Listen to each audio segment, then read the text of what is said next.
little one-footed phoenix. Last week I had an incredible opportunity to kind of check something off of my so to speak like bucket list, but I like to call it my after amputation list, because I kind of made this list in my head when I knew that I was going to be losing my leg, and it was something that gave me hope and things to look forward to in my future. And unfortunately, as many of you know, if you've been following me for a while, I actually haven't been able to check very many of these things off that list. So to have an opportunity to try adaptive skiing for the first time since my amputation, it's a really big deal. And when I say like it's a really big deal, like we planned this trip like almost 2 months ago, and like I cannot fully convey like the excitement and the just amazing energy that this brought to my life to have this ski trip planned and to have it to look forward to, especially because the last couple of months, as you know, have not been the best on my health.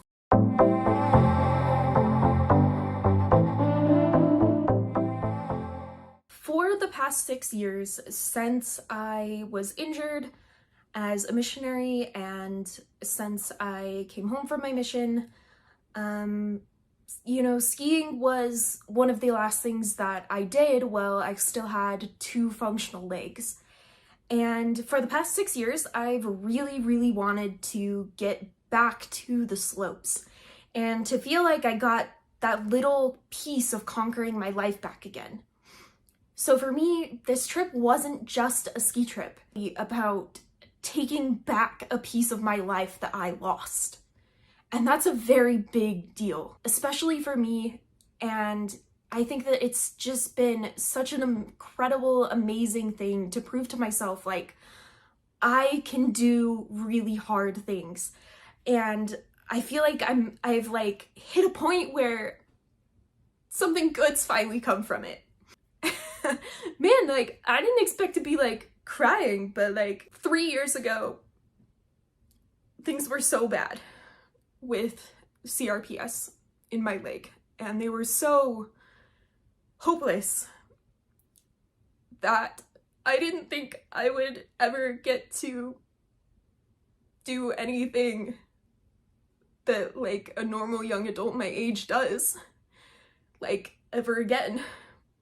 And that was a dark and really scary time. But reflecting back on that time of uncertainty and fear and feeling like I'd never get to do anything like amazing, like really ever again, reflecting on that has made me realize just how far I really have come in these last few years. And it's absolutely like night and day difference. So we booked a half-day ski lesson through a adaptive sports agency, and we were able to get everything settled and get the rentals settled and everything through them.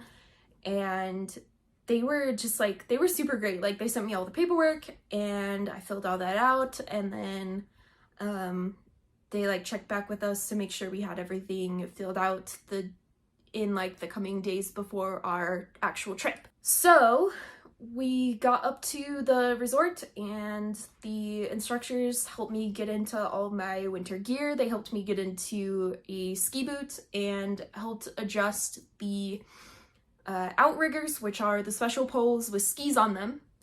And those help to balance you when you ski with only one leg, which I started out the ski lesson with skiing on only one leg, which is actually called 3-tracking. I was like pretty impressed with the fact that the lodge for this agency, they have their own lodge at the resort that we went to, and they also had like this big long driveway that was like totally cleared of snow, so you could like just drive up on the driveway. And we just like unloaded my wheelchair, and then I could just wheel up the wheelchair ramp into their lodge.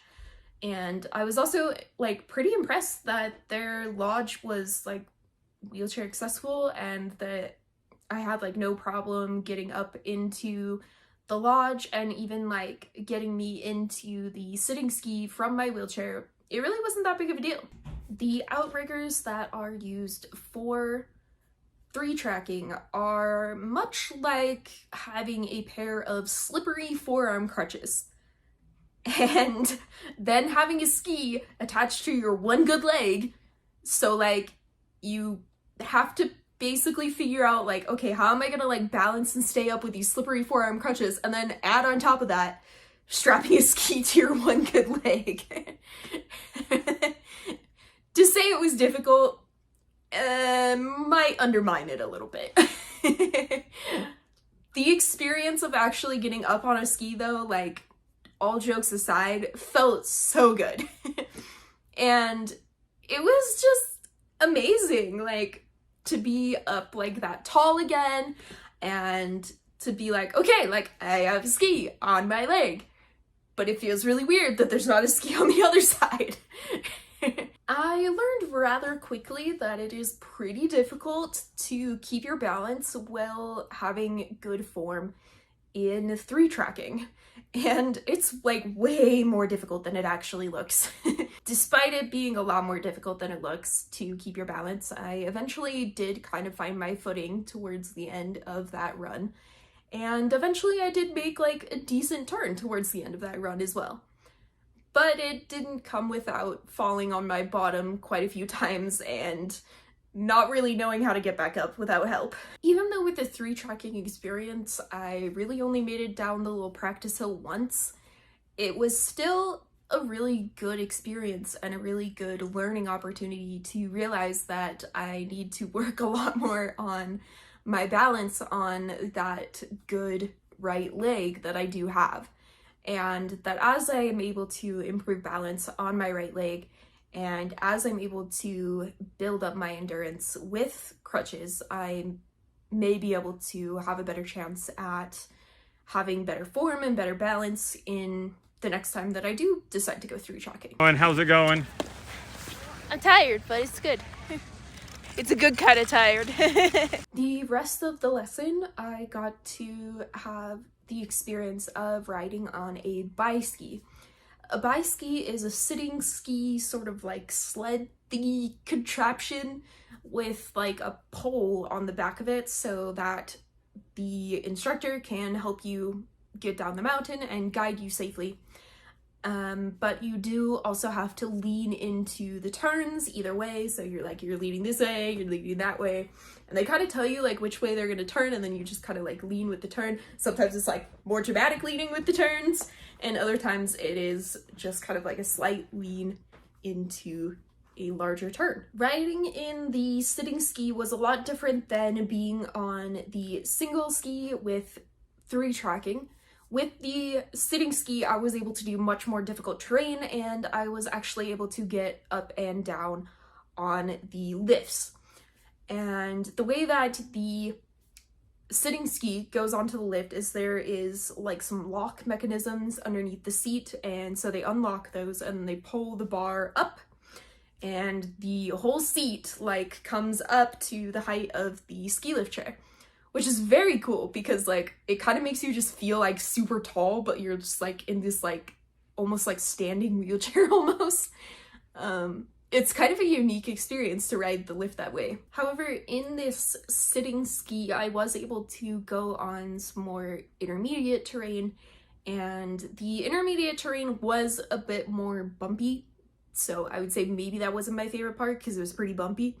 And my nubbin didn't necessarily appreciate the fact that that area was like super bumpy. But other than that, you know, like the sitting ski was actually like a pretty smooth ride, and I thoroughly enjoyed it. Like I just had like the wind rushing in my face.